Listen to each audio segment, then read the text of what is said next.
Olá a todas e todos, tudo bem? Bem-vindas, bem-vindos à segunda parte da videoaula referente aí à norma, né, os aspectos dogmáticos da norma. E como eu havia dito para vocês na videoaula anterior, eu preferi separar essas duas videoaulas por uma questão didática. E eu acredito que vocês vão entender as minhas motivações no decorrer dessa videoaula. Então, na videoaula anterior, eu trabalhei as características centrais da norma, né? Como hipótese normativa, vinculação, consequência, bilateralidade. Trabalhei a definição de norma numa perspectiva dogmática. E agora, nessa segunda parte da videoaula, eu gostaria de trabalhar com vocês os tipos de norma jurídica. Aqui, gente, até muito por influência, né, do prospecto da escola positivista, aqui a gente vai trabalhar muito com categorias, né? Nessa parte aqui, vocês vão perceber que há menos reflexão, como tem sido as últimas videoaulas, e mais memorização de conceitos. Por esse motivo, para que todo mundo consiga acompanhar de uma maneira melhor, eu fiz um roteiro de todas as classificações e coloquei no SGA de vocês. Contudo, eu não coloquei a definição de cada uma dessas perspectivas. Qual que então era o meu objetivo com isso? É que vocês acompanhem essa videoaula com esse roteiro e à medida que eu for falando, vocês vão anotando as definições. Vocês vão perceber que, de fato, a aula de hoje vai ser uma aula de definição, não tanto de reflexão. E aí vocês vão anotando, porque dessa maneira, escrevendo, fica mais fácil assimilar, compreender as definições que eu vou transmitir para vocês. Tudo bem, gente? Quem quiser acompanhar também pelo livro, pode. Tá no livro aí, a partir do tópico 4.2 do livro do Terço Sampaio Ferraz Júnior, e aí os maiores detalhes dessa bibliografia eu já passei para vocês aí no início do semestre. Bom, eu vou seguir um pouco, né, o roteiro do Terço Sampaio Ferraz Júnior e a gente vai falando tópico por tópico, como eu mencionei há pouco. O Terço Sampaio Ferraz Júnior, quando ele vai trabalhar a questão dos tipos de norma jurídica, ele vai agrupar em três grandes segmentos. Então, ele vai chamar do segmento sintático, do segmento semântico e do segmento pragmático. Repetindo, ele vai organizar os tipos de norma jurídica em três grandes grupos: sintático, semântico e pragmático. Ele usa esses termos, e esses termos vêm lá da linguística, né? Ele vai tentar, e aí é um pouco a linha teórica do Terço Sampaio, de tentar relacionar estudos da linguagem com os estudos jurídicos. Então, ele tenta incorporar esses dois saberes. E por isso ele usa essas duas terminologias. Eu acredito que à medida que a gente for trabalhando cada um dos conceitos, o que significa cada um deles também vai ficando mais compreensível. Tá bom, gente? Então, eu peço que vocês sigam aí a partir da folha que eu botei para vocês na SGA, e eu também vou seguindo aqui o meu roteiro para a gente poder trabalhar cada uma das definições. Primeiramente, né, então a gente começa trabalhando com os critérios sintáticos. Quando a gente fala de sintaxe na gramática, a gente está falando muito do estudo da palavra em relação a outras palavras, né? Então, estudar, por exemplo, o papel de palavras, né? O que é um adjetivo, o que é um substantivo, o que é o verbo. Então, percebam que, quando a gente fala de sintaxe, a gente está falando desse estudo da palavra conjuntamente com outras palavras, dentro de uma determinada frase, dentro de uma determinada oração. E tentando fazer um paralelo com o direito, quando a gente está falando dos critérios sintáticos, a gente está falando também dos critérios da norma em relação a outra norma dentro do ordenamento jurídico. Então, seria essa ideia geral desse primeiro agrupamento de classificações que a gente vai estudar. A gente vai ver que essa divisão dos critérios sintáticos se dá em três grandes subgrupos: quanto à relevância, quanto à subordinação e quanto à estrutura. Em relação à relevância, nós temos as normas primárias e nós temos a norma secundária. O que significa cada uma desses termos? Normas primárias, normas secundárias. Percebam, gente, as normas primárias são aquelas normas que têm como núcleo duro, digamos assim, do seu texto normativo, um comando, um comportamento, né? Ou a regulação de uma conduta específica. E aí eu volto no exemplo do direito penal. Então, quando eu penso matar alguém, subtrair coisa alheia, percebam que eu estou regulamentando uma conduta, né? Ou então é proibido desmatar mais de tantos por cento de uma determinada propriedade. Percebam que eu estou regulamentando uma conduta. Então seria aí o caso de uma norma primária. E a norma secundária? A norma secundária, vai dizer o Tércio, é aquela norma jurídica que tem como objeto do seu texto uma menção a uma outra norma. Então, por exemplo, seria uma situação de norma secundária as situações que a gente tem na Constituição em que se determina o que cada ente federado. E aí, o que eu estou chamando de ente federado? União, estados, municípios, Distrito Federal. O que cada ente federado pode legislar sobre.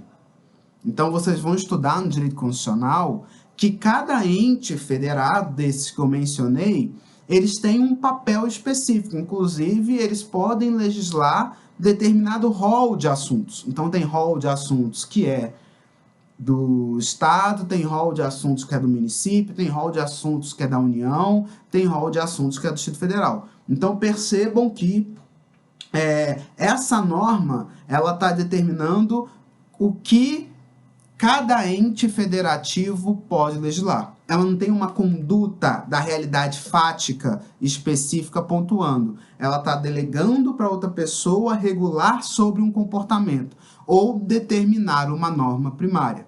Então, essa norma que delega para outra norma jurídica a capacidade de regulamentar um comportamento, a gente está, então, nos referindo a uma norma de caráter secundário, que seria aí desse primeiro grande grupo, no tocante à relevância.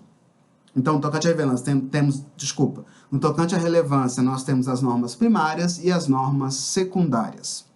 Em relação à subordinação, que é o segundo grande grupo dentro desse eixo maior do contexto sintático, lembrando, de uma norma em relação a outra norma, nós temos o critério de subordinação. Aqui ele se refere às normas origem e às normas derivadas. O que é a norma origem? É aquela norma jurídica que, dentro de uma ideia, né, de hierarquia legislativa, é ela que dá os pressupostos para a produção de demais normas jurídicas. No nosso caso, o que seria a norma origem? Seria a Constituição. Então, vocês vão estudar também, né, em teoria da Constituição, provavelmente no segundo, terceiro período, vocês vão ver isso, que é o nosso ordenamento jurídico, ele se organiza de uma maneira piramidal, de uma maneira vertical, e a Constituição, ela seria aí a norma principal, ou, na nossa terminologia aqui, a norma origem. E a partir da Constituição, todas as demais normas jurídicas são produzidas. Essas demais normas jurídicas é o que nós chamamos de normas derivadas ou normas decorrentes, enfim, seriam aí sinônimos. Norma origem, aquela que dá início a todo um ordenamento jurídico. E a norma derivada é aquelas que derivam da norma de origem. E aí, dando o exemplo que eu falei há pouco, a gente pode enquadrar aqui também. Então, essa norma jurídica, que é o da Constituição, ela determina o que pode ser legislado, como deve ser legislado, a partir de quais parâmetros, né? Então, a Constituição fala, olha, o legislador pode criar uma nova lei penal, um novo crime, mas o crime não pode ter como sanção pena de morte. Então, olha aí a norma originária, dando um parâmetro de como devem ser criadas as normas derivadas. E aí percebam que, só para a gente fechar esse ponto, que existe uma hierarquia aí. A norma originária está em cima e as normas derivadas estão embaixo. Ok, gente? E o terceiro ponto, que seria aí o ponto no tocante à estrutura. O que se refere à questão da estrutura? E aí eu estou falando da estrutura não da hierarquia do ordenamento jurídico, mas a estrutura da própria norma. A gente tem as normas autônomas e nós temos as normas dependentes. A norma autônoma é aquela que, para ser implementada, não precisa de nenhuma outra norma jurídica. Então, ela se implementa diretamente. E a norma dependente? A norma dependente é aquela norma jurídica, por sua vez, que para ser implementado, ela demanda uma outra norma jurídica. Isso é a norma jurídica dependente. Então, quando a gente pensa, por exemplo, uma norma de direito civil, o indivíduo vai ser proprietário quando ele tiver o título no registro de imóveis, né? Então, percebam que aí tem um dispositivo. Esse dispositivo ele seria originário ou dependente? Nesse caso, ele seria uma norma dependente. Por quê? Porque precisa de outras normas determinando como deve se dar o registro. Então, eu preciso de uma outra norma jurídica regulamentando. Então, você tem que ter primeiro uma escritura, tem que lavar a escritura num cartório de notas, depois pegar essa escritura e levar no cartório de registro de imóveis para depois fazer o registro de fato e conseguir consolidar a ideia da propriedade vinculada a uma determinada pessoa. Então, nesse caso, nós estaríamos falando de uma norma derivada. Tudo bem, gente? Bom, então é isso. Então, em relação aos critérios sintáticos, só recapitulando, nós temos três grandes grupos, né? No questão de relevância, no critério de subordinação e no critério de estrutura, ok?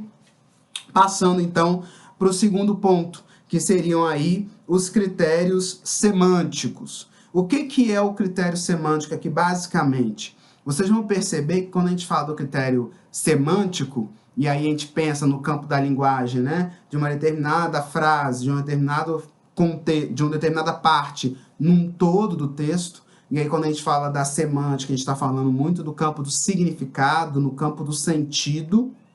E aqui a gente está discutindo, quando a gente fala de critérios semânticos, dentro de uma teoria do direito, dentro da teoria dos tipos de normas jurídicas, nós estamos nos referindo aí da norma em relação à sua hipótese normativa, né? Em como que ela, então, se organiza, como ela se dá num determinado contexto específico. Vocês vão entender melhor à medida que eu for explicando cada um desses subgrupos que está dentro desse guarda-chuva maior, desse segundo guarda-chuva maior, que são dos critérios ou das categorias semânticas, né? Pois bem, o primeiro subgrupo dessa segunda grande categoria, da categoria semântica, está relacionado ao campo dos destinatários. E aqui eu posso enquadrar as normas jurídicas em gerais ou comuns e do outro lado das normas individuais. Repetindo, o primeiro subgrupo dessa característica maior, que é do campo semântico, refere-se ao âmbito dos destinatários. Esses destinatários, eles se dão em dois subgrupos também, do âmbito do comum e do âmbito do particular ou do individual. Qual que é a norma jurídica que se enquadra nessa primeira definição, que é a definição de tipo comum ou do tipo geral? São aquelas normas jurídicas que têm como destinatário toda uma coletividade, uma grande coletividade. Uma norma civil no geral, uma norma penal, uma norma ambiental. Então percebam que ela tem uma amplitude muito grande. Então é o campo do comum, atinge uma generalidade em relação ao destinatário. Agora, a individual, ela está se referindo a situações em que você não tem como destinatário da norma jurídica toda uma coletividade, mas você tem ali um pequeno grupo de pessoas ou mesmo um indivíduo. E aí, a gente pode pegar como situações de norma jurídica individual, situações, por exemplo, em que se enquadra um contrato. em que se enquadra um acordo coletivo de trabalho. Seriam situações aqui de norma individual, não geral, que não atinge aí a coletividade, a sociedade como um todo. Vocês podem se perguntar, mas professor, um contrato é considerado uma norma jurídica? Mas, professor, esse acordo de trabalho é considerado, né, uma norma jurídica? E aí até chama um detalhe recente, não sei se todo mundo está acompanhando a questão da suspensão dos contratos de trabalho, né, em virtude da pandemia de coronavírus. E aí, nessa situação, o que, que acontece? O empregador ele tem que fazer um acordo com o trabalhador para suspender o contrato de trabalho e aí ou então trabalhar num horário, né, num regime de trabalho menor, e aí parte do salário é pago pelo empregador, parte é pago pelo governo federal com o dinheiro do FGTS. Então percebam que aí houve um acordo entre o trabalhador e o empregador. Nesse caso, a gente pode falar que é uma norma jurídica? Sim ou não? Quem está aí mais atento já sabe a resposta. Por quê? Porque eu mencionei esse tipo de situação quando eu falei na videoaula anterior. Então, nessa situação de contrato, nessa situação de acordo, de fato não se enquadra inicialmente naquela ideia positivista de que norma jurídica é aquilo que foi criado pelo agente competente do Estado. Porém, essas situações aqui, que eu acabei de dar como exemplo, elas são ainda assim consideradas normas jurídicas, por quê? Porque existe uma lei anterior, criada por uma autoridade competente do Estado, que autoriza esse tipo de situação. Então, existe lá na CLT, na consolidação das leis do trabalho, existe na CLT a previsão do acordo coletivo de trabalho. Existe no direito civil a previsão da elaboração de contratos. Então, percebam que, nesse caso, apesar de ser um dispositivo que acontece entre particulares, tem força de norma jurídica exatamente porque tem esse aval anterior por parte do direito, por parte da lei, por parte desse dispositivo criado aí pela autoridade competente. Então, em relação ao destinatário, a gente tem isso, né? É bem simples. Geral, que atinge a sociedade, um grande conglomerado. E o individual, que atinge um indivíduo ou um pequeno grupo de pessoas. Ok, gente? Bom, o segundo ponto, né, o segundo subgrupo dentro desse eixo maior do campo semântico, nós temos aí no tocante à matéria, né, ou factispecies. Esse termo latino, factispecies, está se referindo a uma situação de fato, né? Então percebam que aqui ainda estou falando, né, sobre, a gente vai ver que ainda fala um pouco sobre amplitude, mas por uma perspectiva um pouco diferente, a partir da realidade fato, a partir da hipótese normativa regulada. No tópico 1, isso aqui é importante ser frisado. No tópico 1, eu estou pensando na amplitude da norma jurídica, né? Então, se ela é geral, se ela é individual. Aqui, eu estou pensando um pouco sobre a amplitude da hipótese normativa. Pode parecer a mesma coisa, mas não é. É muito próximo, mas não não se confundem.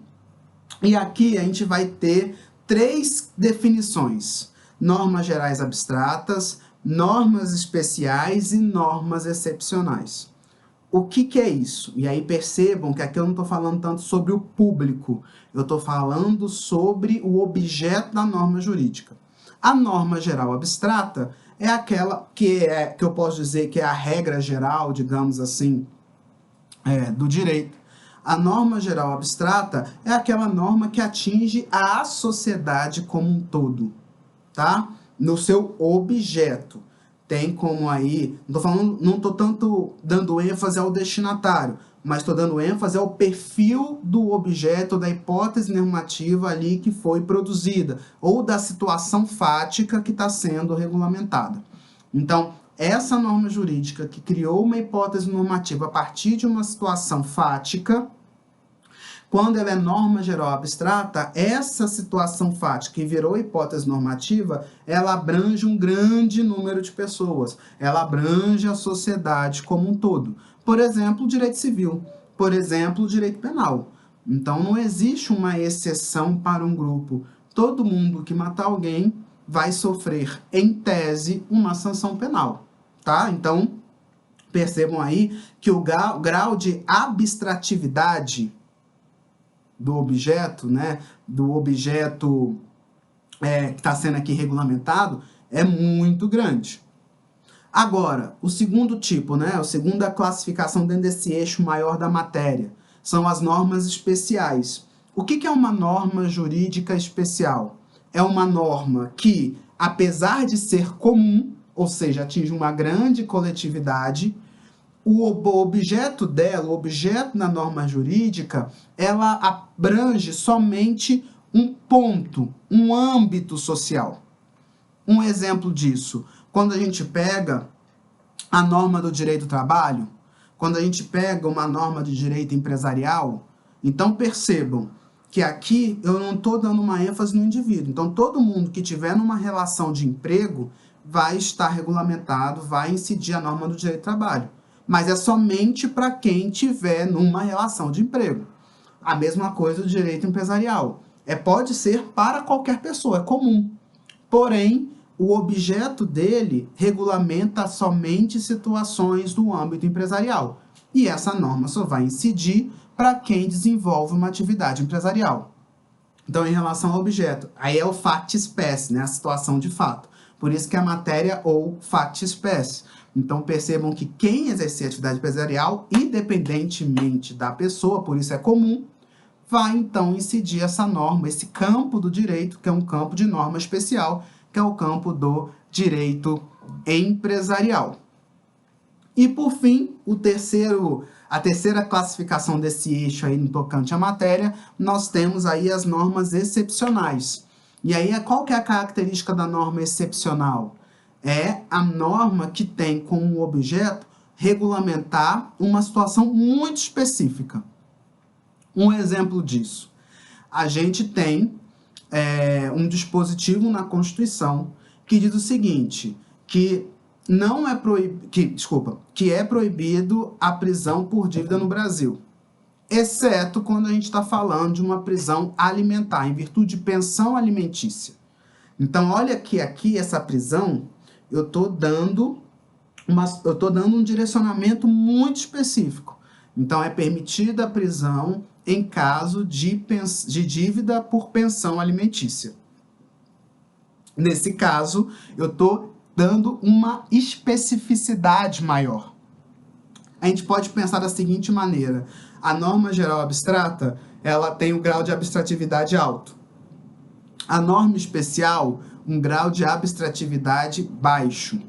E, quando eu falo dessa norma excepcional, ela tem um grau de abstratividade baixo. Desculpa, a norma geral é abstratividade alta, a norma especial média e a norma excepcional uma abstratividade baixa. Exatamente pelo direcionamento, pelo cerceamento do objeto, da situação fática que se busca regulamentar, tá bom? Então, a gente tem aí, em relação à questão, né, da matéria, esses 3 níveis de abstratividade. Inclusive, gente, eu não falei no início, mas é importante colocar aqui, percebam que a partir da minha linguagem, só para pontuar, a partir da minha linguagem, dá para perceber que existe uma diferença aí entre generalidade e abstratividade. A generalidade, tradicionalmente, ela está vinculada aos sujeitos, né? Então, quando eu estou me referindo ao destinatário. Agora, a abstratividade geralmente é utilizado quando se refere ao objeto, à matéria que está sendo regulamentada pela norma jurídica específica. E aí, quando eu falo em abstratividade, pode ser, né, norma geral abstrata, pode ser norma especial, pode ser norma excepcional. Quando eu falo de generalidade, ela vai ser comum ou individual, tá bom? Então, aqui, de novo, cuidado um pouco com esses termos que nos levam a lugares diferentes. O terceiro ponto, né, que está relacionado aí a esse campo semântico, a incidência da norma jurídica, que seria no campo do espaço, né? Então, aqui eu quero marcar para vocês que nós temos normas jurídicas que vão ter uma incidência nacional, tem normas jurídicas que têm uma incidência estadual, tem normas jurídicas que têm uma incidência municipal. depende do âmbito de incidência. Então, a gente tem normas, e aqui percebam de novo, eu estou me referindo a essa norma em relação ao contexto social. Ela pode ter uma amplitude tanto geral, nacional, uma amplitude estadual, como uma amplitude municipal, distrital. Tá bom, gente? Então, aqui o terceiro ponto, em relação ao espaço, está ligado a isso, né? A essa amplitude, aonde que há incidência, né? Dessa norma jurídica, os efeitos, aonde que acontecem os efeitos dessa norma jurídica. Aqui, por que a gente tem essa divisão, né? Caso vocês tenham aí esse questionamento, percebam que isso tem a ver com a forma como se organiza o poder político dentro de um determinado território. Então, a gente tem várias formas de organizar o político dentro do território. E o Brasil adotou o que a gente chama de federalismo, né? Essa organização do poder político na lógica federalista. Ou, usando o termo técnico, a forma de Estado federalista. E aí percebam que a lógica federalista, sendo bem simples aqui para a gente não poder fugir muito do vídeo, do objeto do vídeo, a lógica federalista é o quê? É você ter um uso, né, um gerenciamento do poder político de uma maneira descentralizada. Geralmente a gente usa esse modelo, essa forma de Estado em territórios que são muito grandes. Em territórios pequenos, a ideia é o poder político mais centralizado, é o que a gente chama de Estado unitário, ou Estado único. E à medida que o território é muito grande, a gente vai descentralizando para ter uma gestão mais eficiente. E a ideia do federalismo basicamente é isso. Vocês devem estudar isso com mais profundidade, ou na teoria do Estado, mas principalmente no direito constitucional, porque vocês vão entrar aí com mais profundidade nisso, tá? Mas tem a ver com a maneira como se organiza o poder político dentro de um determinado território para ter maior incidência, maior eficiência, né? Então, a gente tem aí a ver com isso. E, por fim, como vocês também estão acompanhando aí na folhinha, o quarto critério, né? Ligado aí ao destinatário, à matéria e ao espaço, a gente tem o campo do tempo, né? O que é a ideia do tempo? Seria a partir de que momento um determinado objeto da norma jurídica começa a gerar efeitos práticos. E a gente tem aí dois grandes grupos. A gente tem as normas irretroativas e as normas retroativas. O que é isso? A norma irretroativa é aquela que não tem os seus efeitos retroagindo a momento anterior ao estabelecimento dessa norma. Seria, tentando explicar de uma outra maneira, a norma retroativa é aquela norma jurídica que, uma vez que ela é criada, ela gera efeitos mesmo em momentos anteriores à criação dela, né? Isso seria a norma retroativa. A norma irretroativa, com i no início, é aquela que gera efeitos somente do momento da criação dela para frente. Irretroativa é aquela que gera só efeitos para frente. Retroativa, que retroage, ou seja, que gera efeitos também mesmo anteriormente à criação da norma jurídica. Pergunto para vocês, né? Uma pergunta retórica, porque eu não posso escutá-los e escutá-las. O que vocês acham que é a regra geral do direito? Normas retroativas ou irretroativas? Acertou quem disse que são normas irretroativas, tá? Que não retroagem. A regra geral é essa. Então, você cria uma norma jurídica, uma vez que você cria a norma, só depois que ela criou, os efeitos são para frente, não para trás. A norma retroativa, ela existe? Ela existe. Mas ela tem um caráter de exceção, de uma excepcionalidade. Um exemplo, a norma penal. Então, digamos que o fulaninho qualquer foi preso por um crime. Foi preso pelo crime de bigamia. Então, não sei se todo mundo sabia, mas, salvo engano, até 2004, por aí, 2005, salvo engano, existia um crime de bigamia no Código Penal. Ou seja, se você era casado e traísse sua esposa, seu marido com outra pessoa, você estava praticando um crime, você poderia sofrer uma sanção penal por causa disso. E aí, digamos que esse fulaninho do exemplo hipotético, ele foi preso. Contudo, depois que ele foi preso, depois de 3 meses que ele foi preso, o Congresso Nacional criou uma lei revogando, eliminando do ordenamento jurídico esse crime de bigamia. Nesse caso, seria uma exceção.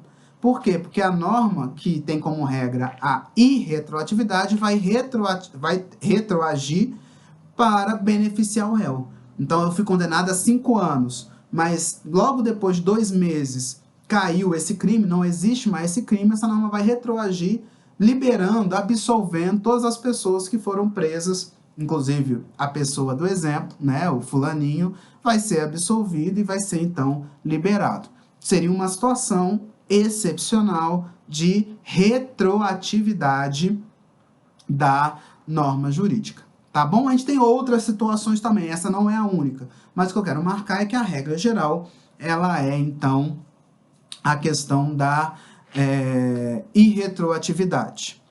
Duas coisas que eu queria dizer para vocês em relação a essa questão do tempo, antes da gente passar para o terceiro ponto, que é o terceiro eixo, que é o eixo do pragmatismo, do eixo pragmático. Bom, duas coisas. Primeira delas, né? Percebam aí na folha de vocês que eu coloquei 2 termos em latim, ex nunc, ex tunc. Geralmente esses termos são utilizados exatamente para se referir a essas características. Ex nunc seriam referentes às normas que não retroagem, irretroativas. E o ex tunc são normas jurídicas que retroagem. Então, quando vocês estiverem lendo um livro e ver lá esse termo ex nunc, ex tunc, né? Inclusive isso cai muito em concurso, então lembrem-se disso. Como que eu memorizei, né, na época de graduação, quando eu estudei isso? Percebam que a norma irretroativa tem o termo nunc, e aí eu sempre me frisei nunc com nunca, nunca retroage. E o T, né, de tunc, que seria das normas retroativas, tunc no sentido de tem de retroagir. E aí, desse jeito, eu memorizei. Então, nunc de nunca retroage, tunc de tem de retroagir. É um joguinho aí para vocês memorizarem aí melhor, principalmente quem quer fazer concurso público. Tá bom, gente? Então, a gente fecha aí os critérios semânticos. A gente viu os 4 subgrupos, né? Em questão dos destinatários, em relação à matéria, em questão de tempo e a questão do espaço. São os 4 pontos. E, por fim, a gente tem o terceiro subgrupo, que está ligado ao campo do pragmático, né? Então, quando a gente estuda a pragmática dentro da linguagem, e aí lembrando, né, que quando eu disse para vocês, o Té Sampaio Ferraz, ele está muito ligado a estudo de linguagem, né? Me parece também, ele deve ter alguma formação na área de letras, então ele tem esse apego à questão do estudo da linguagem e ele tenta trazer isso para dentro dos estudos do direito. E no campo da pragmática da linguagem, quando a gente estuda isso lá, a gente está querendo estudar muito a maneira como as pessoas lidam com a linguagem, né? Como que essa linguagem vai estar incorporada na prática cotidiana.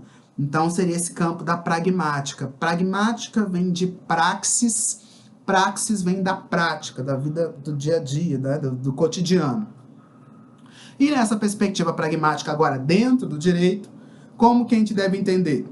É no sentido dos efeitos sobre o destinatário. Então, que tipo de efeito a norma jurídica gera para o destinatário dela? Lembrando aí que tem as mais diversas amplitudes, pode ser comum, pode ser particular. Então, que tipo de efeito que gera para esse destinatário? É exatamente essa pergunta que as classificações que a gente vai estudar agora tenta apresentar aí pra gente, tá bom? E aqui também a gente vai ter 3 grandes grupos. Primeiro grupo, sobre a força da incidência, tá? Segundo grupo, em relação à finalidade. E terceiro grupo, o que ele vai chamar de functor. E o que é o functor? Functor está muito ligado aí ao tipo de comando que a norma jurídica dá, tá bom?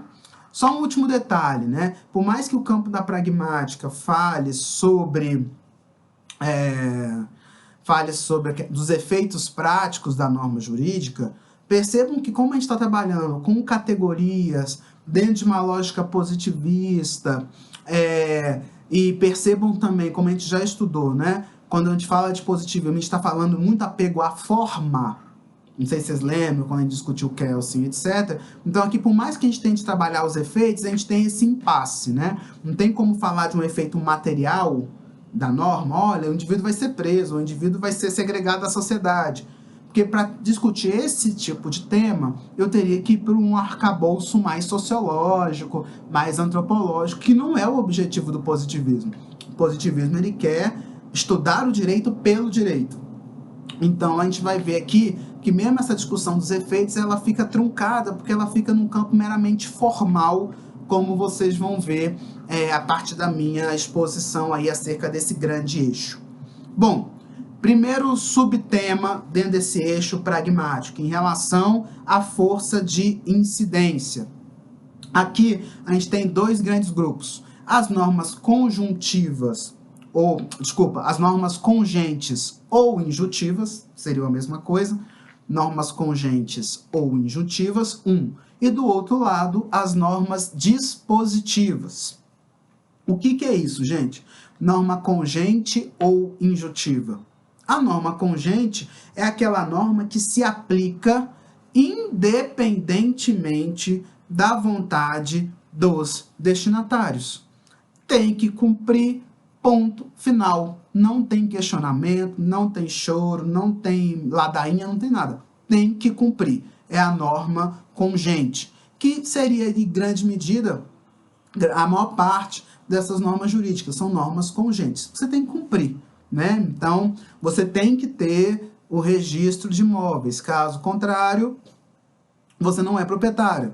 Se você matar alguém, você vai ser preso necessariamente, né? Então, não tem jeito, né? São normas congentes que você não pode negociar, você não pode discutir, você não pode relativizar. No campo da norma dispositiva, por sua vez. A norma dispositiva é aquela norma que já cabe uma negociação. Ou dizendo de uma outra maneira, a norma dispositiva é aquela norma jurídica que tem a possibilidade de não ser aplicada, que ela vai ser aplicada só quando, dependendo da situação, as partes reclamem a aplicação dela, ou em alguma situação, se a pessoa tinha que manifestar e não se manifestou, aí ela entra, ela tem um caráter, digamos assim, subsidiário. Um exemplo, tá, de norma dispositiva, que seria aí esse contexto que a gente está acabando de estudar. A norma dispositiva seria, por exemplo, o artigo 551 do Código Civil, e aí eu vou pedir a licença para ler para vocês, que é o seguinte, olha como é que a norma está descrita. Salvo declaração em contrário, a doação em comum, a doação entre pessoas entende-se distribuída por elas de igual entre elas. O que essa norma jurídica quer dizer, né? Salvo declaração em contrário, a doação comum entre pessoas entende-se distribuídas entre elas por igual. O que significa isso? Significa dizer que você, ao doar para duas ou mais pessoas, você tem que determinar quanto vai para cada pessoa. Então, eu tenho R$100, eu tenho duas pessoas. Então, você tem a prerrogativa de colocar, olha, eu quero dar 70 para um, 30 para outro. Agora, se você faz a doação, mas não determina quanto vai para cada um, aí entra a norma jurídica. O que a norma jurídica fala? No caso da doação, se você, quem está doando, não fala nada, logo vai se subentender que é metade para cada um, partes iguais para cada um. Então, vai R$50 para A, R$50 para B.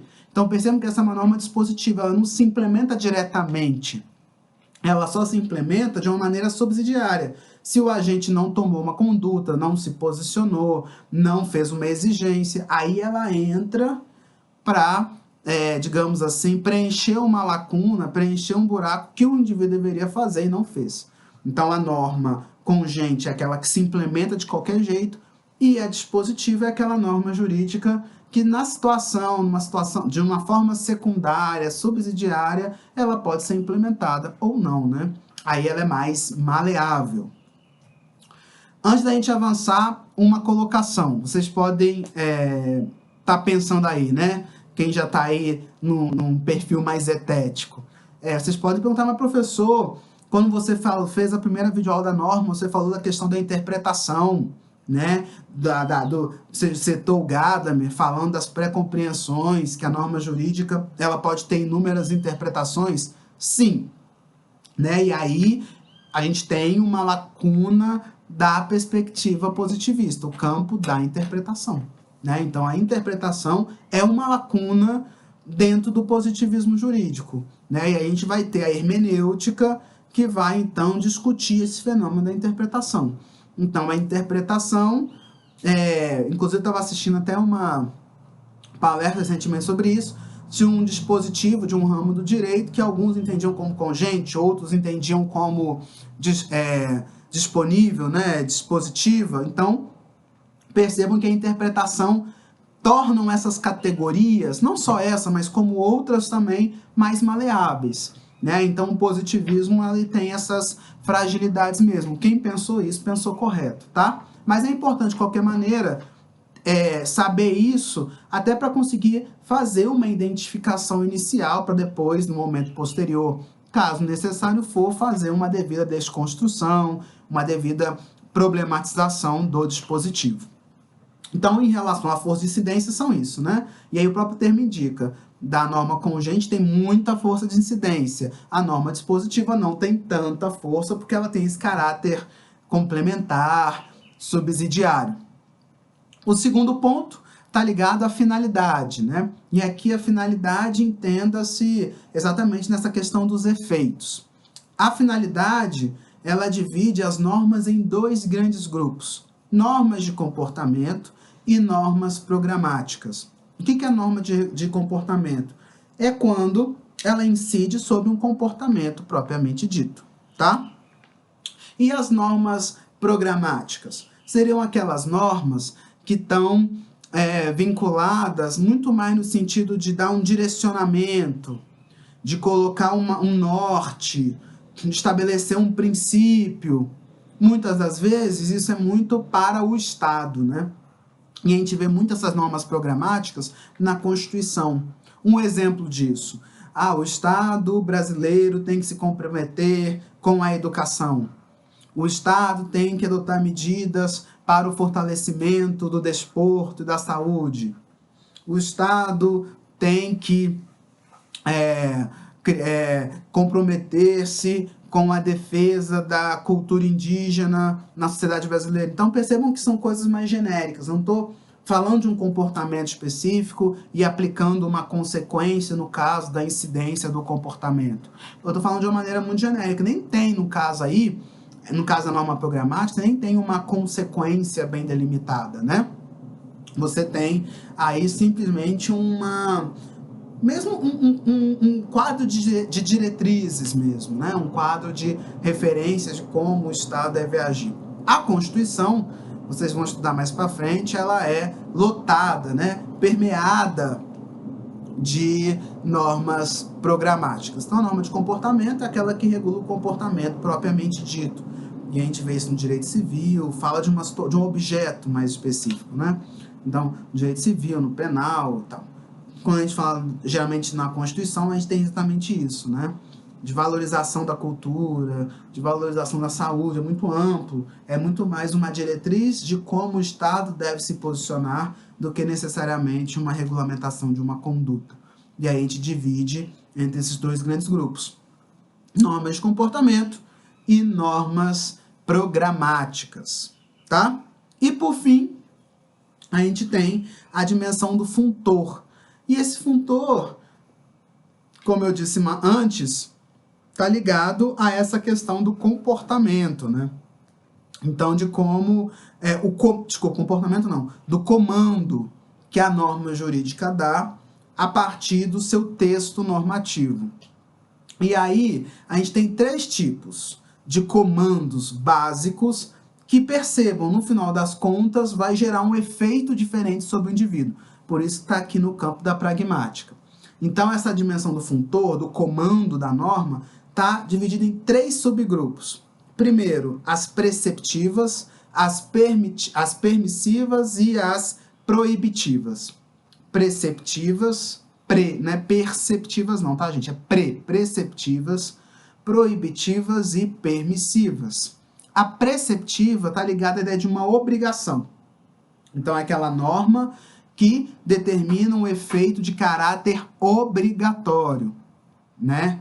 Então, por exemplo, de não fumar no estabelecimento privado, ou de que toda pessoa para se eleger tem que ter 18 anos. É obrigatório, tá?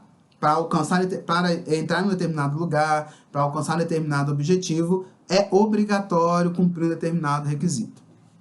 As normas proibitivas, elas são aquelas normas, como o próprio termo indica, dá o comando de proibição.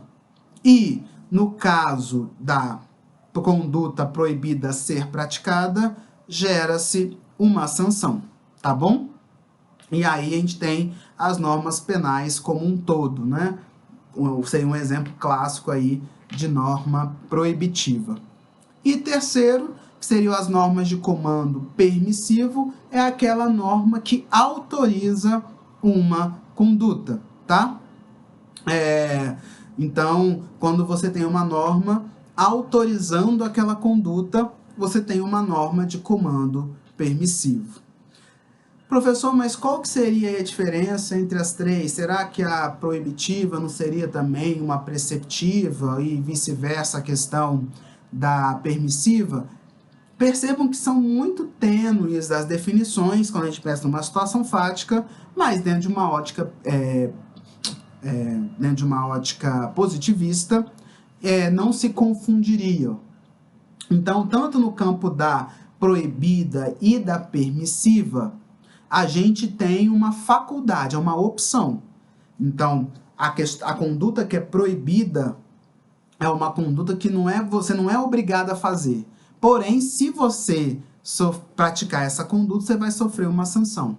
A permitida, idem. Então, você tem uma faculdade de fazê-lo ou não. E se você fizer, você vai ter uma premiação, você não vai sofrer nada com isso. Mas está num campo da faculdade. Tá bom, gente? E a norma preceptiva? Você é obrigado a fazer. Você não tem uma opção, né? Você não tem uma possibilidade de decidir se vai ou se é possível ou não. Então, gente, a norma, vocês podem se perguntar, mas professor, qual que é a diferença de uma norma preceptiva para proibitiva, para permissiva, né? Será que a norma proibitiva, a norma permissiva, elas não seriam aí também obrigatórias? Ou qualquer coisa que o valha? Não. Então, percebam qual que é a diferença da preceptiva para proibitiva e para permissiva. Percebam que a proibitiva e a permissiva partem de um pressuposto de uma faculdade do sujeito. Então, o sujeito ele tem a possibilidade de escolher se vai praticar a conduta ou não. Se ele escolher praticar uma conduta proibida, ele corre risco de sofrer uma sanção. Agora, se esse sujeito escolheu praticar uma conduta permitida, isso faz com que ele tenha um aval do poder político instituído, do Estado, de praticar aquela conduta sem sofrer qualquer tipo de sanção, ou, se for o caso, de ganhar algum tipo de premiação. Agora, a preceptiva não. A preceptiva ela tem um caráter obrigatório. A pessoa precisa fazer. Ela tem a obrigatoriedade de fazer. Ela não tem a escolha se vai fazer ou não. Ela é obrigada a fazer. Tá bom, gente? Só voltando um exemplo, agora pensando aqui, eu acho que talvez não foi tão bom o exemplo do cigarro, né? Estaria muito mais num campo de uma norma proibitiva, tá? Mas seria isso mesmo. Por exemplo, a norma obrigatória seria para fazer tal coisa, para alcançar um determinado resultado, você tem que ter necessariamente cumprido tal requisito. Não tem a possibilidade, a maleabilidade, a escolha, não é? Sei lá, talvez, por exemplo, quando a gente pensa uma norma jurídica vinculada à questão de passaporte para viajar para um outro país, quando você tem que ter um visto, ou então quando a gente pensa, por exemplo, a questão de um processo eleitoral, então as pessoas são obrigadas a votar, tá? Então seriam exemplos de normas preceptivas, tá? Bom, gente, então uma última informação para fechar. Percebam que uma norma jurídica ela pode ser enquadrada em vários desses tipos que eu mencionei para vocês, né? Então, dentro do campo pragmático, ela vai estar ela vai estar em um de cada um dos subtipos. No campo também da semântica, no campo também da sintática. Então, a norma ela pode ter vários enquadramentos. Ela não é só uma coisa. Ela é isso, aquilo e aquilo outro também. Tá bom? Eu sei, né, que aqui, como eu disse para vocês no início da videoaula, é uma aula mais de categorias, né, de classificações. E isso a gente vai assimilando à medida que a gente vai reconhecendo esses termos, vai ouvindo esses termos sendo repetidos, mas eles são importantes até porque no decorrer do curso de vocês vão ouvir muito falar em cada uma aí dessas classificações, em cada uma dessas definições. Ficamos por aqui, né? A gente fecha assim os tipos de norma jurídica. Peço que vocês aí, né, tenham preenchido as folhas. Caso tenha a folha que eu passei para vocês, caso tenha ficado alguma dúvida, por favor, entrar em contato comigo nas atividades fórum, que eu terei todo o prazer de solucioná-las com vocês, tá bom? Muito obrigado mais uma vez pela atenção e até a próxima aula.